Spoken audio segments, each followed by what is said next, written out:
us in some deep conversations on who, what, and wine worth talking about. With lifelong millennial best friends, Monique, a side hustle queen, and Diana, a badass working mom. Tune in anywhere you listen to podcasts and watch us on YouTube. So grab a glass. Hi, guys. Sorry, I forgot I have to talk. Welcome to another episode of Who, What, Wine. It is February 1st. Yes, happy Black History Month and month of love. Yes, the month of love. We love love.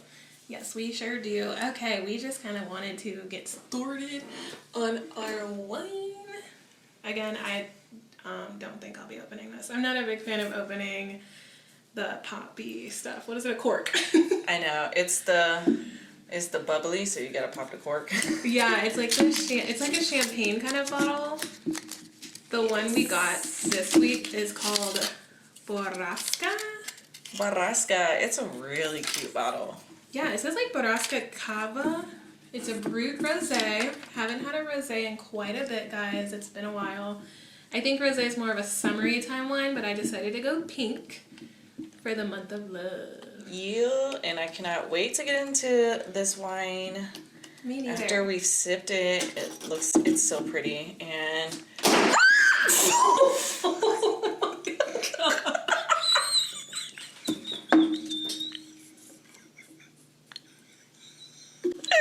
that shit popped right out. I'm sorry. I should not be this weak. I don't know why. It's so funny. Anyway. Oh my God, that was unexpected. I'm sorry. Do you see why she does that? Because I would have a complete anxiety attack. Oh shit, that was hilarious. Oh my gosh. Okay. So, I'm kind of scared to pour this by the candle. I don't know if it's gonna make the candle explode.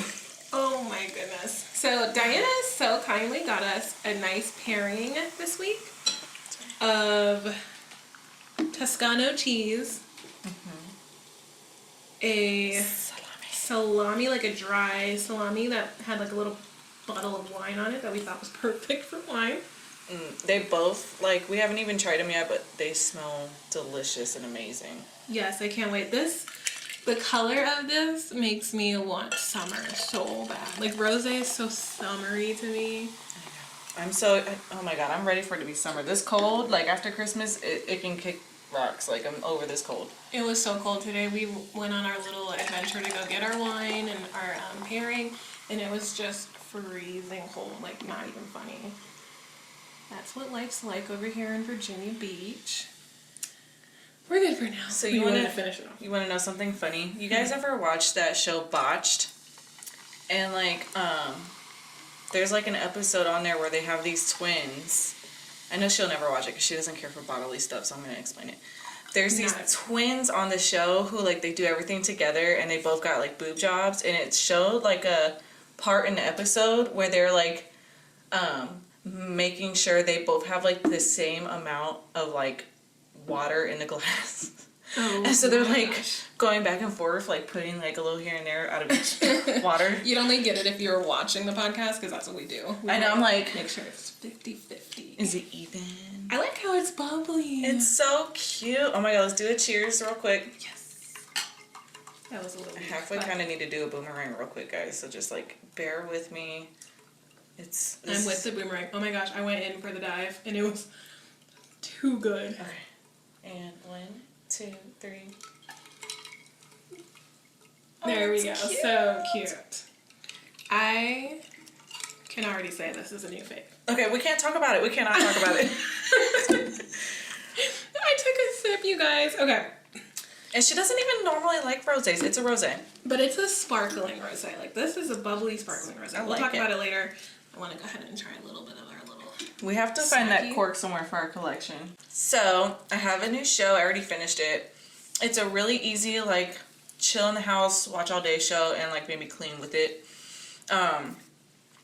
It's called... What's it called? Bling Empire.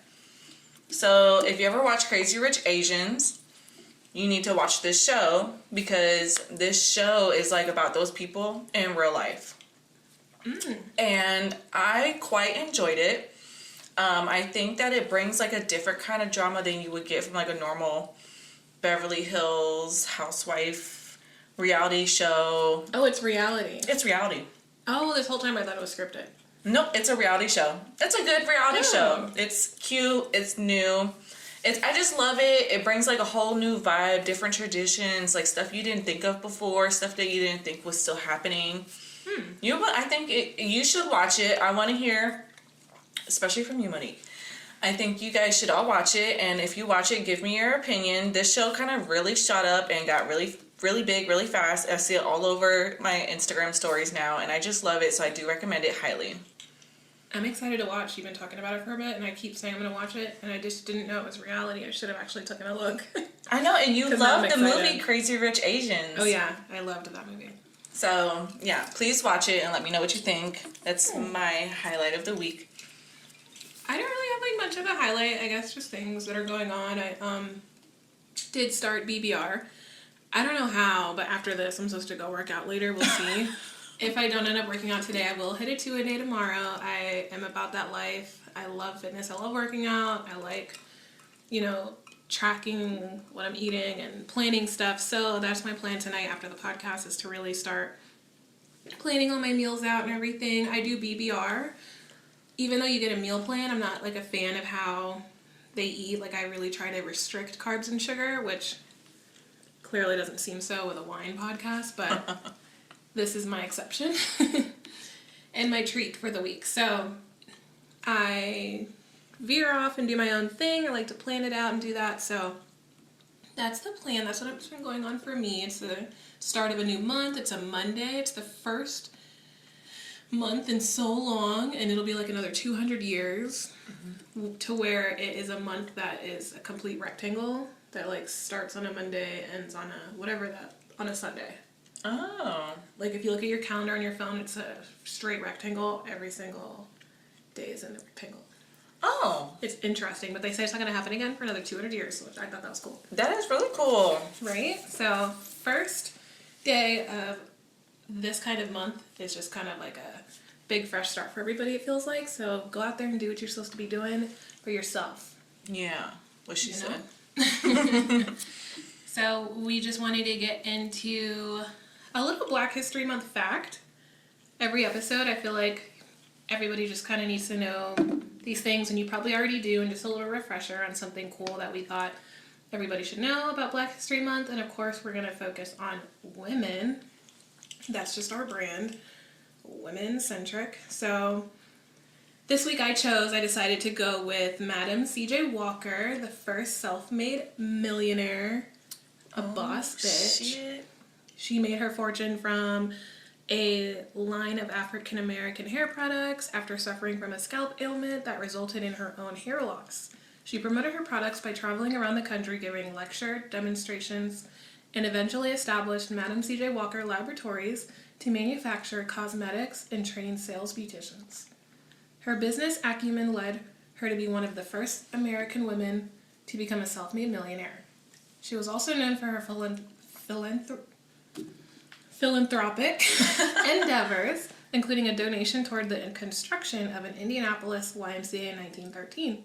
Walker's life was portrayed in the 2020 TV show Self-Made with Octavia Spencer, portraying Walker, which Octavia Spencer is a phenomenal actress. Oh, Love her yeah. so much. So I figured we'd give her a highlight. Boss-ass woman. Great start to Black History Month. That's amazing. Right? I love that story. That's always did. It's like I aspire to be like that, you know? Like, I aspire to be a self-made woman, and I love it. Speaking of women, my earrings. So these were a Christmas gift from my aunt Nadja in Ohio. Thank you so much. I thought they were perfect for today. I'll have to take them off so I can read them properly. They're wooden handmade earrings, and they say, "I met God, she has an afro." So I felt like these were perfect for Black History Month. They're so cute, and I just love highlighting Black-owned women businesses, brands, just the women in general. So we'll be doing that all month. Happy Black History Month again. It's so exciting. Everybody needs to know these things, and they need to be highlighted. Oh yeah, and we definitely have some good highlights to share with you after we get into our main topic. Okay, so we're going to go into just things that have been going on.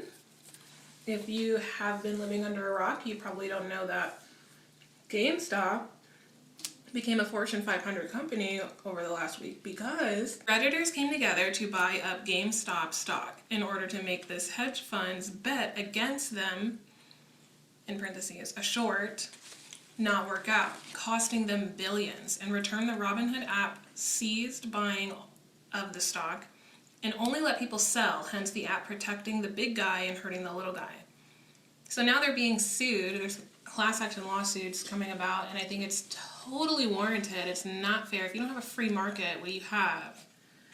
You know, these things should be, you know, free to do as you will, free to do as you please. I don't think it's very fair for an app who's literally known for, you know, their name just being called Robinhood, you know, which is the coin of stealing from the rich, giving to the poor, who's completely doing the opposite now with the stock market, and it's really like fucking a lot of people, and it's just jacked up.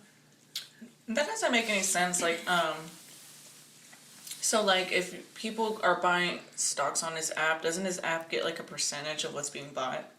I'm sure, but so what's happening is the hedge funds that are getting fucked in this deal that the little guys are coming together to do, the app is taking a hit because, of course, they're funded by these big guys. Oh, okay. So pretty much in the Clubhouse interview last night with Elon Musk and Vlad, the owner, CEO of Robinhood, he states that pretty much he had no choice. He had to stop it. They were asking for this huge amount of money because of what was going on, and in order to pay so, they had to seize everything. And it gets way deeper than that. Of course, like, we're not, you know, into the brokerage stock market kind of thing, so we're not too well versed into it, but from the research I did for this episode, it's just pretty fucked up. And it's funny because my boyfriend, Omar, you guys will meet him next week. We'll talk about that later. But he is super into it. He uses Robinhood. He was one of the guys who got fucked in the deal. And he bought stocks? Yeah. So he went in there. He did AMC. They stopped letting you buy it. They only let you sell it. A lot of stuff that he bought, they gave back to him. Okay. Gave the money back and said, you know, you don't own this anymore. It's really crazy. The whole thing has just been so fucked up this week, and it just makes Robinhood like look like not a reputable app to buy your stocks through. That's crazy. Yeah, I feel like their reputation is now trashed, and somebody needs to pay for what is screwing over a lot of people.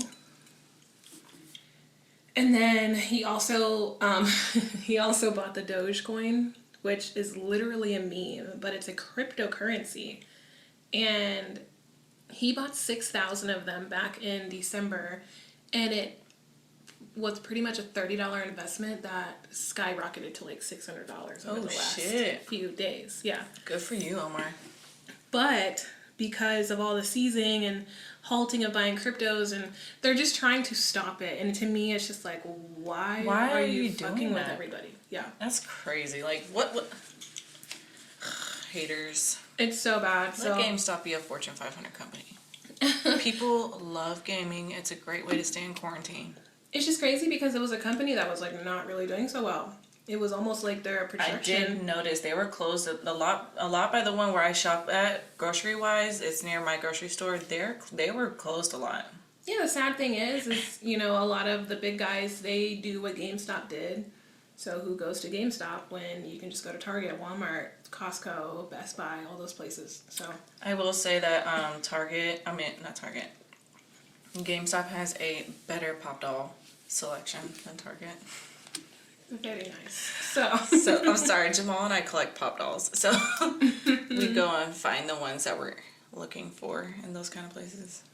So literally after gaining more than 1,000% since the start of the year, its shares jumped another 68% on Friday to $325 a share, leaving the company worth more than $22 billion on paper, which is huge. So Dang. The big guys didn't like that. Pretty much they're like, okay, no, we were going to short this company, and you guys took that away from us, and now, because we bet on it, now we're out billions of dollars. So Shouldn't have been an asshole. Just not cool. So anyway, I don't want to get too into it because again, we're not like super well versed in the stock market industry, but very fucked up story. Thought it needed to be shared. Super fucked up. Right. I like hearing stuff like that. It makes me feel like I'm in the world, even though I'm like not, and I don't like ever find those kind of stories. So I do like hearing about them. Yeah, it was just so big in our house because Omar's into the stocks. So I was like right there with everything, watching Dogecoin rise to like 7 cents, making his investment like 15 times what it was. So it was awesome. But it's just kind of crazy how they just got fucked. But anyway, moving along, I guess we'll just get right into our topic unless you had more. No, we can get into our topic. This week, we just really wanted to dive in on anxiety. We had a mental health roller coasters episode before. I think that kind of, what's the word? Trickled into that. Mm-hmm. But we kind of really want to dive into this one issue that we both suffer from. Very badly. I knew Diana was going to head this episode a lot just because I feel like what I learned today is that there is a difference between feeling anxious and having an anxiety disorder. Oh. So I learned that I feel like I feel anxious and I'm blessed to not go through panic attacks and I'm blessed to not deal with it so heavily like others. I will not discount the fact that I don't deal with it at all because I definitely do. But from what I've gained from you and your experiences over the past 2 years, that you definitely have a struggle disorder from that anxiety disorder. Yeah, I definitely have the disorder, and I feel like it's more common. It's only became more common for me because I became a mom. I definitely knew I had it before, but after I had my son, they say some women, they don't come back from postpartum. And I feel like I'm one of those women. I think I'm now feeling normal versus how I was last year. Last year I was not feeling normal. Having King, I was not feeling normal.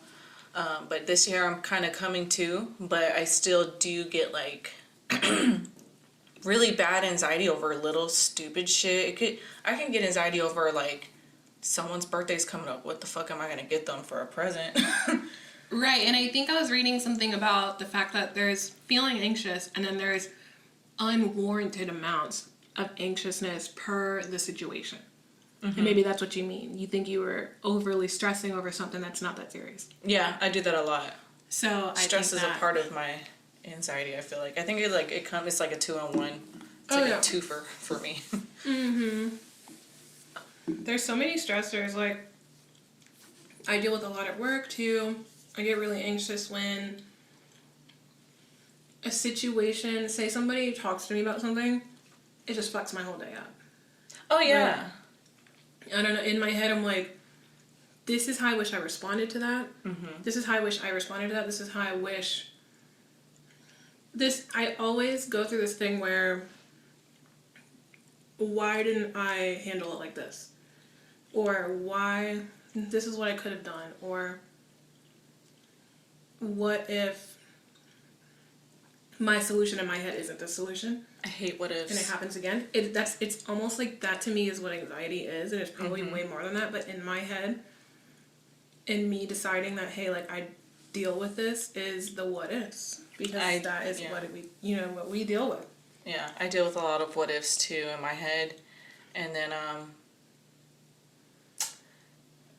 I was getting ready to say the whole handling situation stuff. I do that too, and I even do that to things that can date all the way back to elementary school. Really? Even you think back on how you should have done things. Yeah, even I think it was last week sometime, I was in my head and I was thinking about this situation about this girl in elementary school. I didn't like her, and we were in the library. This is a first for everybody to hear, even my boyfriend. I called her a crybaby. I yelled at her because I didn't like her or something. I don't know what it was. But I think about it, I was yo, I was so stupid for that. But saying it out loud, it's I don't know why I'm thinking about it, because I was like in elementary school, literally I was just a kid. And but yeah, I do that all the time. It's really, really bad. Mm-hmm. And then I did write down like some triggers I had.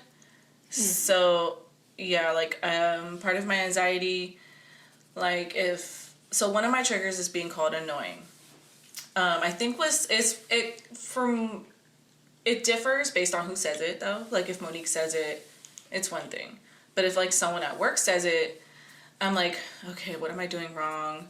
Like, how can I change this? How do I start acting different around this person? And I'll start to like try to morph myself into being what this person wants me to be, or what I think in my head that I think that they think I should be or something.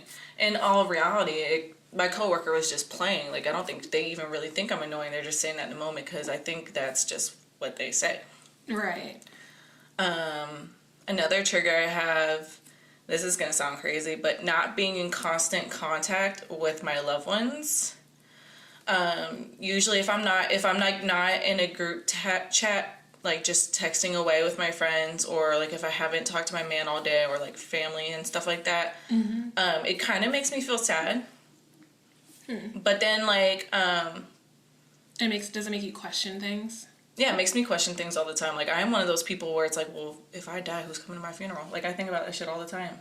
Really? Yeah, I am legit crazy. I think you guys are just now finding out. But then I always calm myself down afterwards, because I know all of y'all are coming to my funeral. So I don't know why I think about that kind of stuff, but it pops in there. And then I also, like, in the midst of calming down from it, I'm like, okay, I have to realize everybody else has a different life. It's not all about me. Everybody else has their own things going on. So it's like people could be reacting to different things differently based on what they have going on or how their mindset goes.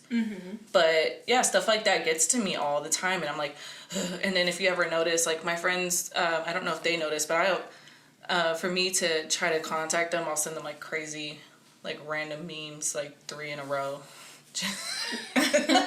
Just to be like, I get like some sort of like, oh, I'm here watching what you're sending.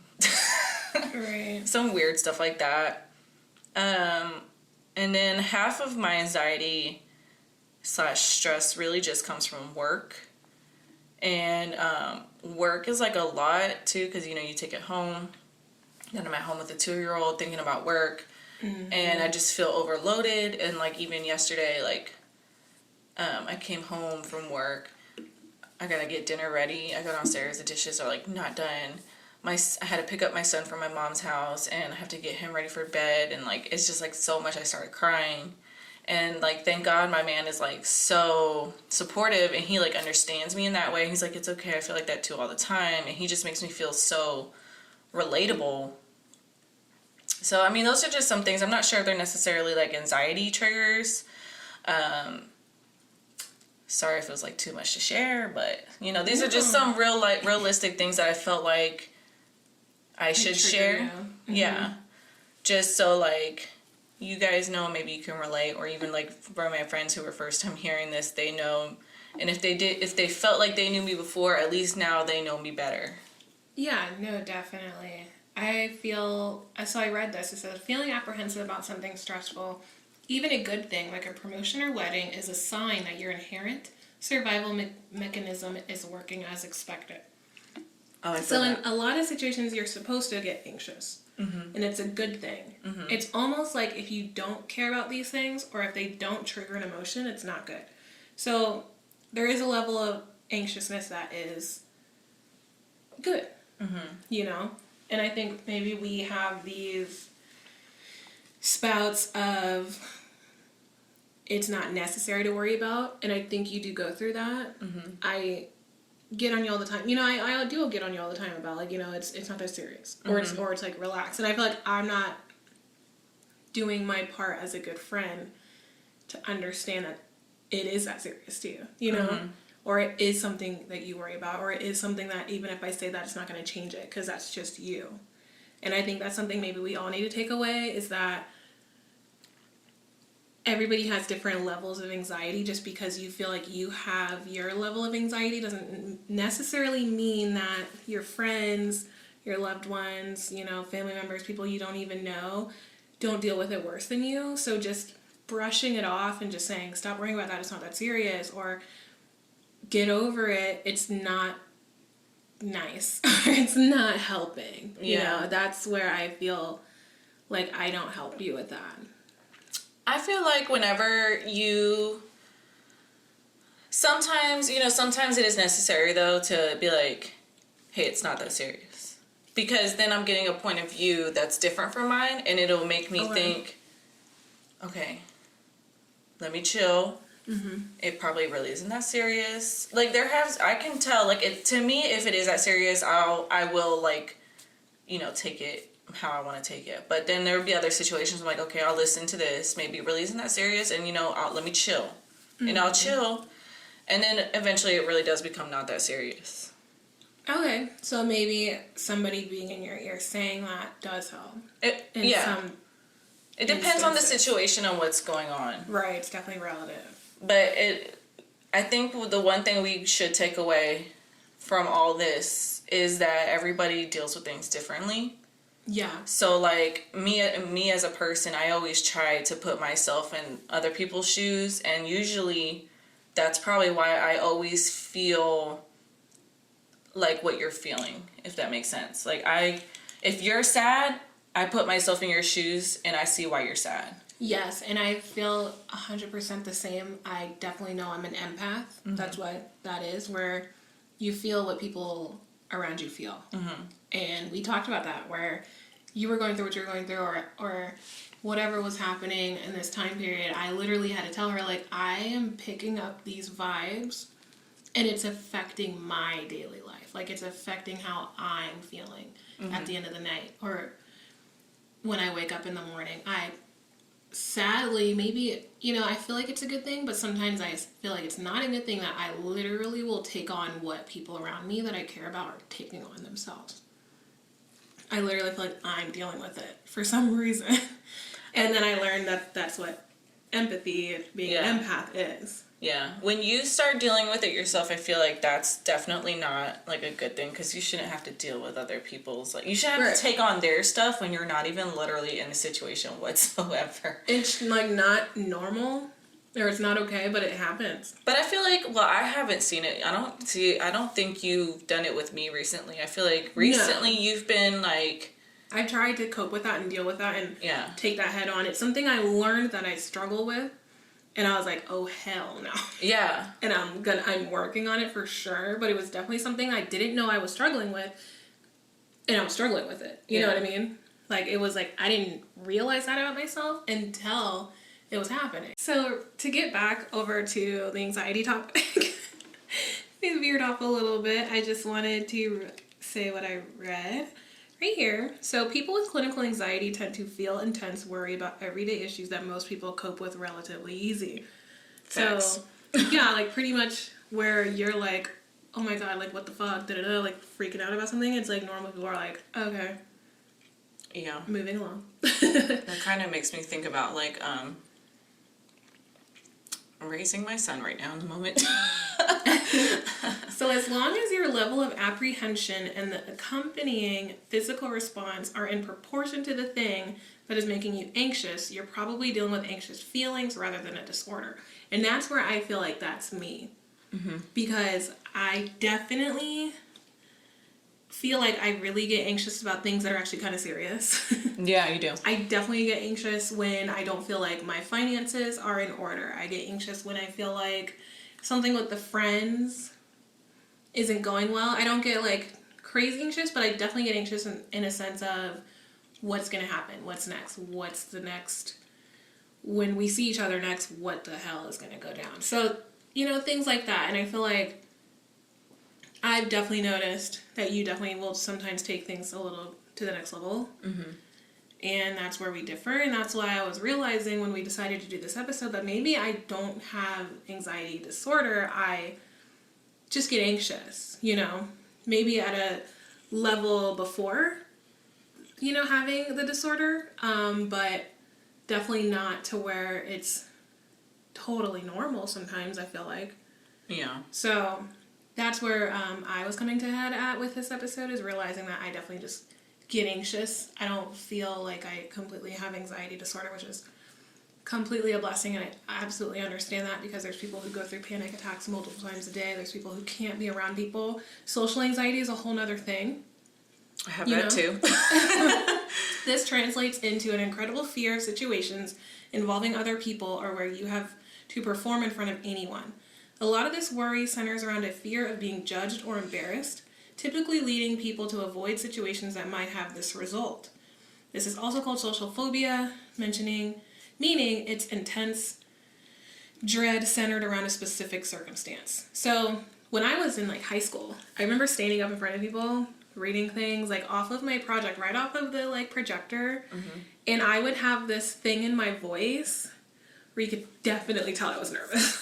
I was very nervous, and I literally remember this one girl who I didn't not like, but I didn't know her like that, and we weren't close, and I felt like she was kind of like that alpha female like in the class that was like, she would definitely say this. She says, "Why is she talking like that?" Oh, Lord. And I remember feeling mortified. But the crazy thing is I went up there so confident, though.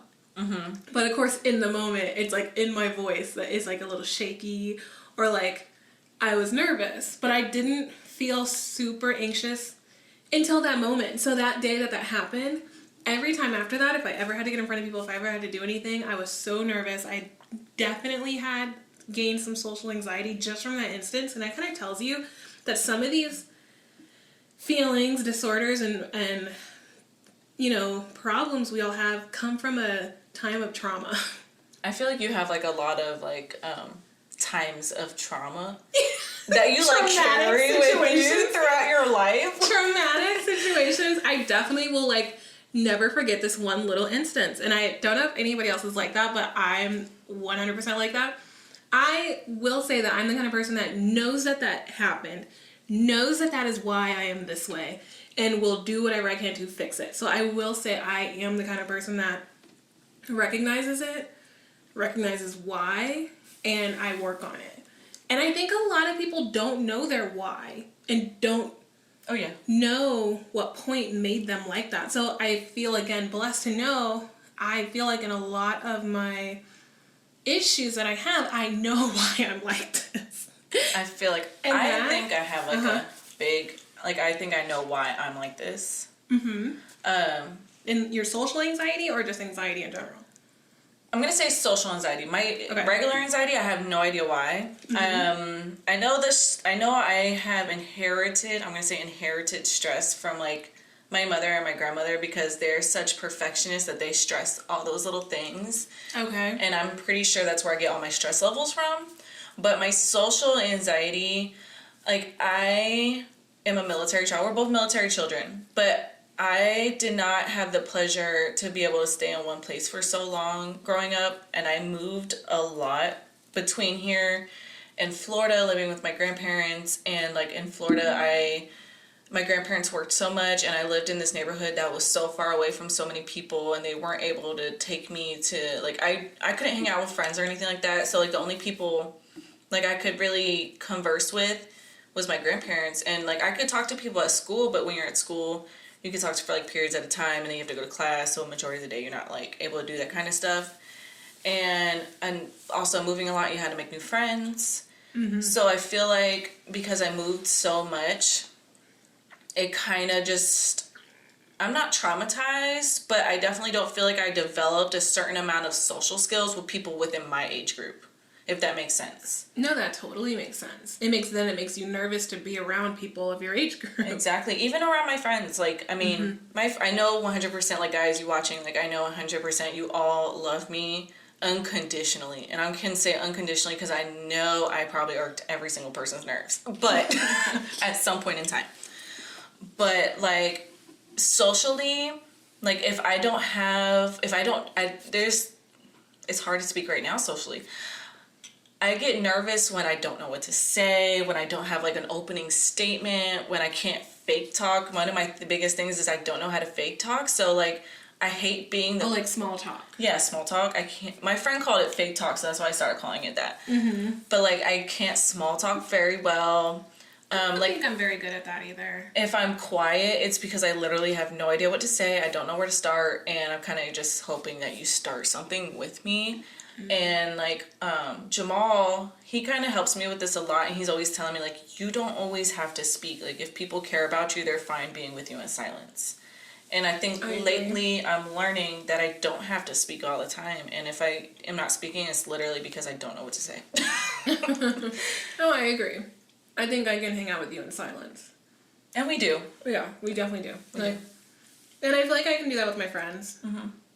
So, but I can definitely understand where, before COVID started, when I got with Omar, we had new friends because the boyfriends, let's say, him and his friends, girlfriends all became friends. So I can see where it was difficult then, because it is like being brought in. So when I get into a group, Diana just comes with me because she's like all who I really hang out with all the time. So when I became friends with these girls, I said, oh guys, hey, like this is Diana, you know, she'd be here with me, so we're a 2-package deal. Yeah, we're a 2-package deal. We're a package deal. So I can understand where you felt a lot of social anxiety with that, because I did as well, though, because I felt like I was friends with, you know, everyone because of a reason. So it was really weird at first, but I think we all got really close and cool and things kind of imploded, but another story.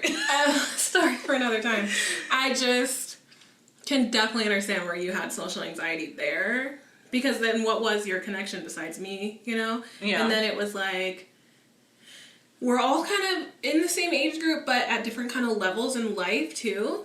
Mm-hmm. So it was weird. Like, we all were in relationships, but we all looked at these relationships differently, / we all just moved differently. We all have different careers, you know, things we do. We just kind of move different. And usually, like with our friend group, we all became friends first, and then these things changed. So with this situation, it was like, we all are already how we are. We don't really know each other that well. So it's kind of like trying to mesh later on, which is difficult. Yeah. I will agree. You know, I have been on the fence with a girl in the group because, again, I just don't think we move the same. I don't think we operate the same. I just don't think we mesh. And I think that's totally normal. There's no bad blood. It's just, we just don't move the same. And it's hard when it's like, you feel like you should be friends because of this reason, but you really don't have to. Yeah, you learn that kind of later. That's what I realized is, like, don't push it, don't force it, because that's kind of what we were doing. So I feel like I've definitely handled my social anxiety there in a way, like, I learned over experience. Yeah. But I've definitely realized, like, from now on, like, just don't force it, don't push it. Like, if it's just not a real natural friendship, just don't bother. Yeah, and I feel like where she's learned from experience is where I'm experiencing. Mm-hmm. And experiencing, like, becoming social in your adult life is a lot different than experiencing becoming an adult in your childhood. So, just, if you're in my same boat with me, please know you're not alone. I do want to take the time to, like, literally thank all my friends who are watching this, and even if you're not watching, like, I really do. And even if, like, literally every single person in my life, talking, not talking, watching, not watching, people who literally care about me and I care about you, and you know we care about each other, thank you for being there for me, even if you didn't know you were. Like, there's been times, like, even, I'm pretty sure most of my friends don't know that most of my friends who are probably going to learn this as they watch this don't know how the severity of my brain works with anxiety. So definitely thank you, because there has been parts, try not to cry, there has been huge parts of going through this, like, where this has been really hard for me, even talking about it now. And thank you especially to Jamal, who deals with this every day. And, like, thank you, that's it. Sorry. No, it's totally fine. Open forum. Feel how you feel. But yeah, so thank you to everybody. And then moving on to the part where you can work on this. Things we do to deal with these emotions and feelings and traumas and just anxiety as a whole. She has a good list. I have some things that I'll probably just pop off with. Yes, so my list is, my number one is cooking. I was telling Monique, like, I love trying to go to different grocery stores because cooking is so therapeutic for me. I love a good meal. I told her, I said, I don't care for snacking. I love a good meal. Same here. Cooking is such a huge therapy. You get to try all this different stuff, fresh vegetables, fresh fruits, making drinks, dinner platters. I know I said vegetables weird. She's looking at me crazy. But, cooking is a huge, huge one. I love it so much. And I think the part about cooking, as well as my next one, art, is that you have control over it. And you can do whatever you want. You don't even have to follow the exact cookbook recipe, because I never do. I always wing it with, like, the measurements and stuff, and, like, add in my own little cilantro here and there. Mm-hmm. Cooking is, like, one of my favorites, and my next one is art. So if you know me and you're one of my best friends, you know that I've been painting since I was in the 7th grade. 7th grade? Yeah, 7th grade. And I'm not artsy as much in my adult life as I'd like to be. I think it comes harder now as you're an adult because you're thinking more about it versus just doing it, and plus the responsibilities and all that. But art is one of my most favorite therapeutic things to do. Monique and Jamal tell me all the time, you need to get back into painting. You need to continue to connect to your artsy side. They love it. All my friends love my artwork. They really do. And thank you for that too, for loving my artwork. I love her artwork. I really think you should get into it. And I feel like I have my own art. Like, I make all those graphics on our Instagram. Like, my art is digital. Yeah. My therapeutic art form is like graphic design, editing photos, editing the podcast, editing my YouTube videos. Like, that for me is my therapy, like, art form in a sense. So I think we both have that, and I love that. We both love to cook. I love that. And then you can continue. I just wanted to... Yes. And my art form is painting, so, like, I like to practice with different colors, and painting's always been, like, one of my top favorite. And you're so good. The third one I have is mainly because of Monique. I think this one's well, it's not because of her, it's mainly hers. I take this one, like, when I can, is music. She's the music goddess. I pretty much get almost all my music tunes from her. But the crazy thing is I get all my music now from Omar.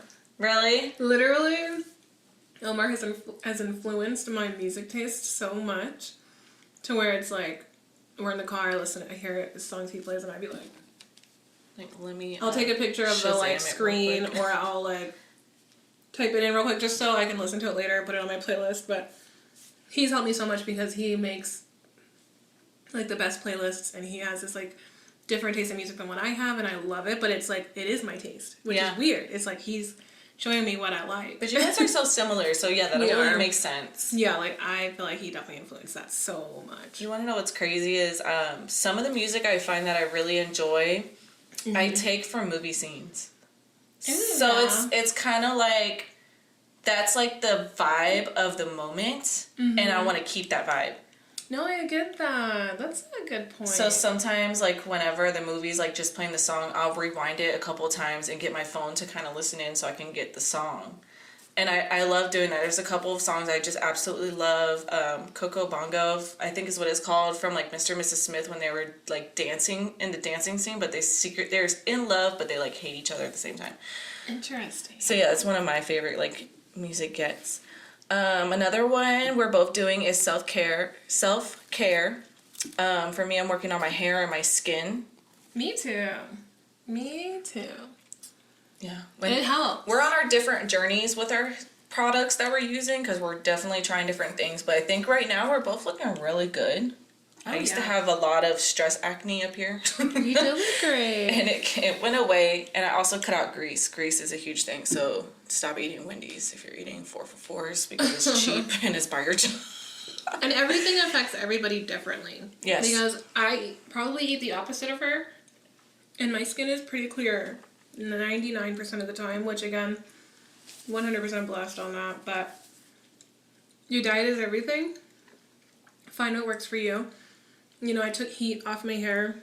I feel 100% better just because I know I'm not killing it every day. And then with my skincare routine, I feel really good because I'm protecting my skin from the sun and really nourishing it with everything it needs, because I feel like my whole body, skin-wise, needs moisturizing. So, oh yeah, big thing. That's why I did the foot peel. Self-care. Yeah. The foot peel was a huge thing for me. I loved it.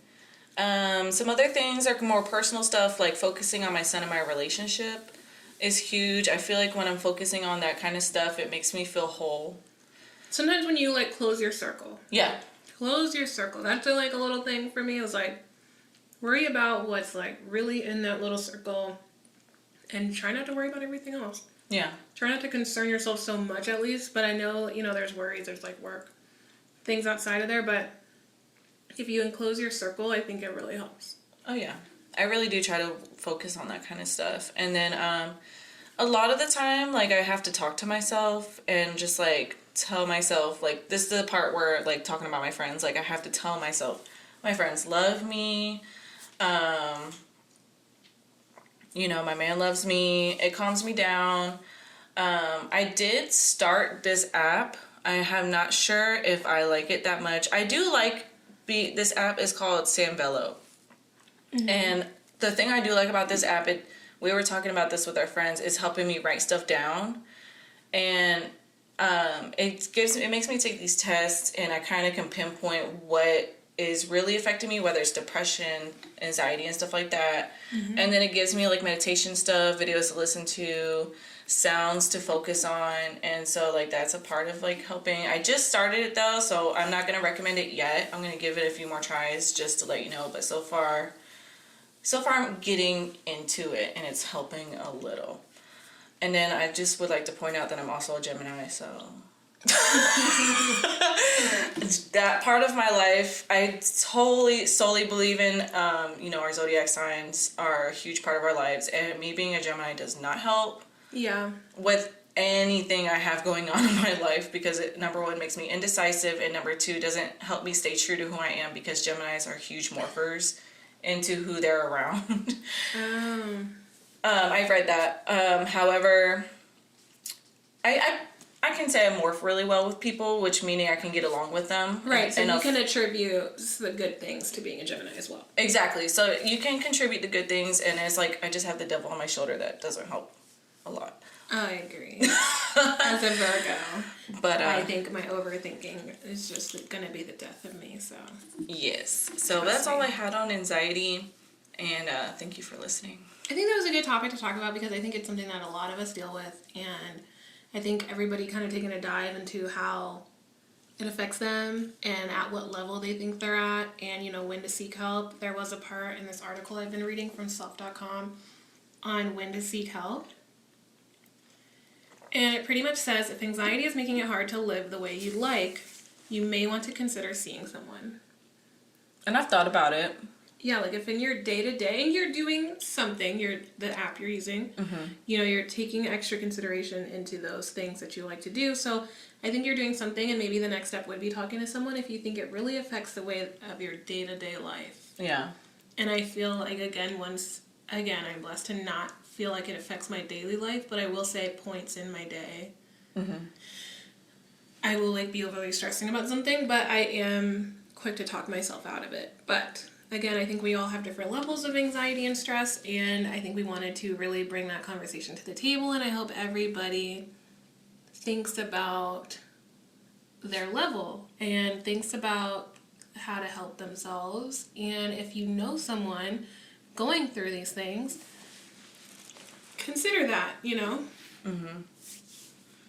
I want to go ahead and move on. I loved that conversation. It was a really, really well-needed, well-said, emotional conversation.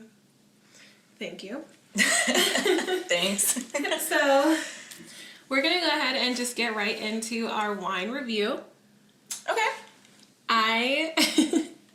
I'm obviously not drinking that much, because I said again that I have to go to the gym later, so I'm not trying to, like, get litty, but it's 11.5%, It is a Brut Rosé. I can't tell if the borrasca It's her cava is a part of the name. You know, I guess it is. Borrasca cava.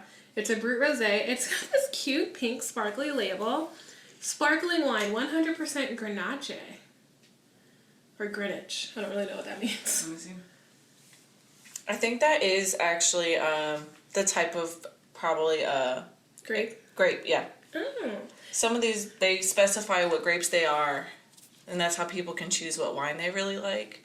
So it might That helps. Like, for when picking the next one, you want it to have this in it. You know what I mean? If I want a Grenache. Or probably just Greenwich is maybe what it's saying. But so it says a pale rosé color. Okay, it does not say rosé. A pale rose color. Vibrant red fruit with hints of flowers. On the mouth, it is full of red berries and very fresh thanks to its fine bubbles. Long finish and perfect balance between fresh fruit and acidity. Pairs well with appetizers, salads, and cheeses. So that's why we went with cheese and salami today. I think it's the perfect pairing. I see myself having this wine once again on a summery patio day. Oh yeah, this is definitely a summer wine. This is a summer, pop this with the girls, pop this with your man. It is love month, guys. It's a love wine. This is a good wine for like chilling again on the, you know, it's a little cold outside for the patio, but yeah. Chilling on the couch, watching your favorite show, have a little spread charcuterie board out on the coffee table, relax and drink this, iced or nice and cool from the fridge, and just enjoy. I think it's so bomb, honestly. This is not the last time. And guys, guess what? Price point, $10. $9.99. I feel like I'm on like a infomercial. $9.99. At Total Wine. Total Wine is where we found it. It said it was highly rated. That's probably the news section. I mean, maybe visit that section once a month for the podcast, but it was in the highly rated section. It got a 90 in reviews, and I will also give it a 90. I'll give this a 9 out of 10. 9 out of 10. Just because I'm the kind of person that drinks to get a little lit, and 11.5% all to myself may do it, but it ain't doing it right now. I was feeling a little bit lit for like a hot second. I believe it. I just feel like 9 out of 10 because the bottle is so cute. The pink sparkles are such... The bottle is 100% gorge.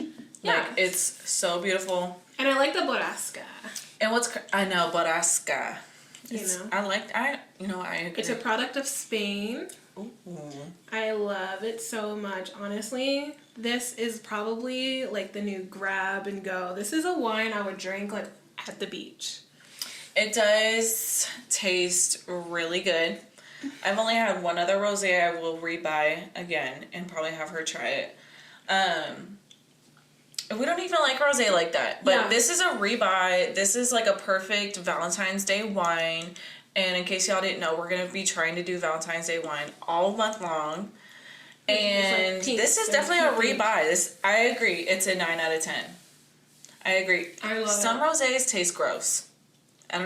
Yeah. Some rosés taste gross. This blew me away as far as expectations because I feel like rosés are overrated. Yes. Wine. I usually don't. I think rosés look so cute, look so pretty. They're pink. The branding is so cute. Like Yes Way Rosé, gave it a try. No way. No. Not good. I didn't care for it. Yeah. No bueno. So. Don't sue us. This one's so good. I haven't tried like Babe Rosé. There's a couple of rosés that we'll probably try. Maybe we'll make this like a rosé month. Maybe we'll try like rosés. We do reds a lot. We got into whites. Maybe we'll get more into the whites in the summer. But I think maybe because it's the month of love, we can stay pink. Okay, we shall see. Maybe we'll attest this like rosé hatred we have so far. This is already like saying, hey, it ain't every rosé. I have a favorite I do want you to try, but I'm not sure if it's like a Valentine's Day bottle. We shall see. I mean, it's pink. It is pink. We'll give it a try. I think this is a highly recommend. It's really good. Try to stick with the seasons, and maybe we'll just do pink wines all. Let's just show the camera real quick. Like, look at that. It's so sparkly and cute. I'm like so scared to hit my glass. I'm not gonna hit your glass. It's beautiful. Again, 9 out of 10. The only reason I'm not giving it a 10 out of 10 is because perfection is just not there for me. It's not a thing. So honestly, I don't think any of the wines are gonna get a 10 out of 10. But this is damn near close. This is close. I get this at 9.5. This is like an almost 10. Only because at the same time, like, I'm not a big sparkling wine person. I think that's why wholeheartedly I'm not giving it like the highest of highest ratings, because sparkling isn't really my thing when it comes to wine because I get headaches from it. I just kind of know I'm going to get a headache later. But maybe I'll let you guys know on Instagram if I did or not. If you are a true fan, you got this far into the episode, into our wine review, put the winky eye emoji on our Instagram photo, and I will send you $10 for a bottle to your Venmo. Oh, she's getting risque. If you get this deep into the episode and when I talk about this wine, you give the winky face emoji, we'll send you $10 for a bottle. Because you have to try it. It is a must try. Total Wine, $10. You don't have anything to lose. It's so good. I think that's a good idea to start getting into like giveaways towards the end of the episode. So, if you listen to the whole episode, there's a little fun thing at the end. You gotta listen. And we definitely want to help you guys try these wines. I mean, it's a $10 bottle, so it's $10, but I'll treat you. It's worth it. If you get this far into the episode, throw a little winky eye when we talk about the wine on our Instagram, and you'll be able to go get you one for free. First person who does it. Yes, first one. We ain't rich. Not everybody. Terms and conditions will be below on the Instagram. Anyway, our last part of every episode is like our recommendations, different things that we're like loving lately. And because it's Black History Month, we've got to stick with the black. We got to like get in there and like highlight things that you guys have got to see, got to buy, got to try, got to, taste different things. And okay, so for mine, I wanted to bring up this Instagram account that I followed from the beginning of our podcast. It's helped with a lot of facts and opinions and things. I really already loved Refinery 29, but they have this account and kind of section of their website called Refinery 29 Unbothered. It is made for and by Black millennial women celebrating the beauty, strength, and power in our community. And I'm obsessed. I feel like I like almost every single post that they post. It's so women-centric, so, Black women-centric, and it is right up my alley. I'm obsessed. I was watching the stories the other day. They had this girl showing her wash day routine, and I loved it because now I'm back to having my natural hair. I really need some advice on that, and they're just the place to go. They have all the facts, all the motivation, inspiration, and stuff for your career. It literally says home of the career queen. I love that because I think everybody needs motivation and inspiration again for their endeavors in life. So that's my recommendation. I think you guys should go give them a follow. They already have 230,000 followers. So again, go follow. It's so worth seeing that stuff every single day. It's really nice. I think for Black History Month, that is my Black centric, women brand that you guys have got to check out. Okay. So, for my recommendation, it's kind of more of like a local rec. I have a friend, what's my boyfriend's friend, but me and him are cool too. His name is Dominic, and I'm sorry if I pronounce your last name wrong, Wainsley.